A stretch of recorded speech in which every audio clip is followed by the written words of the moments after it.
จัดไปเนาะมื้อนี้10ปลายแท็กถือว่าบ่หลายปานใดComic Master แล้วเป็นเพลงคัฟเวอร์เนาะแต่ว่าเรียบเรียงดนตรีใหม่เดี๋ยวสิให้ฟังเนาะว่าเป็นจั่งใด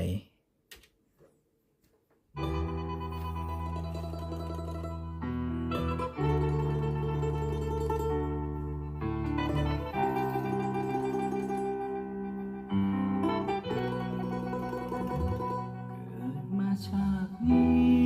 ได้ทำดีกับน้องก็พอก็สร้างมันพอให้สิบอกแค่เพียงได้พบถึงแม้ครั้งแรกน้องเป็นฝ่ายเดินเข้ามาคบสุดท้ายใจต้องจุดน้องขอให้แค่ทำจากใจเอาไ